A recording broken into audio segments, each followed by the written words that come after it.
धर्मक्षेत्र कुरुक्षेत्र, जहां न्याय और अन्याय के बीच महासमर छिड़ा था, जहां योद्धाओं के शौर्य की परीक्षा थी और वहीं इतिहास के सबसे महान दानवीर, अद्भुत योद्धा और अपने भाग्य से संघर्ष करने वाले एक महापुरुष की गाथा लिखी जा रही थी।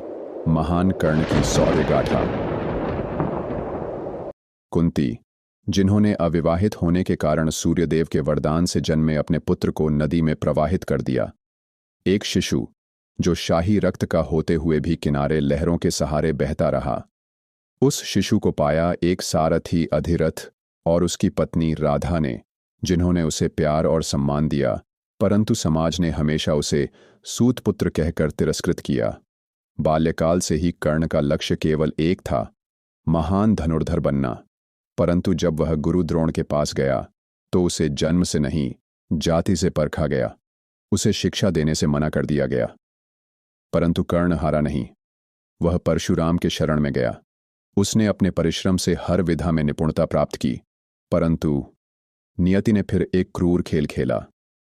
जब परशुराम को यह पता चला कि कर्ण क्षत्रिय नहीं बल्कि सूत पुत्र है, तो उन्होंने उसे श्राप दे दिया कि जब तुझे सबसे अधिक जरूरत होगी तब तेरा अर्जित ज्ञान तुझे धोखा देगा।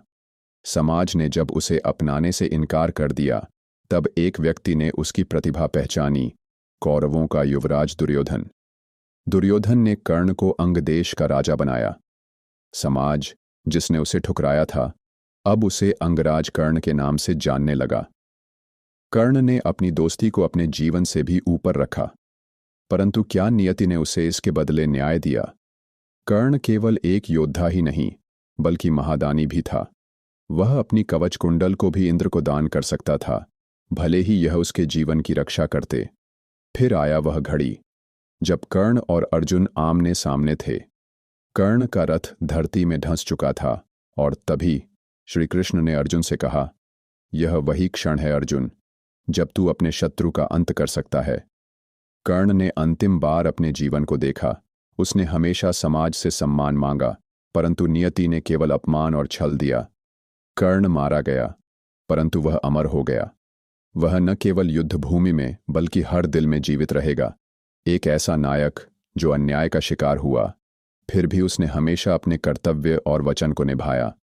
यह कहानी सिर्फ एक योद्धा की नहीं, बल्कि एक ऐसे इंसान की है जो हमें सिखाता है, सम्मान जन्म से नहीं, कर्म से मिलता है।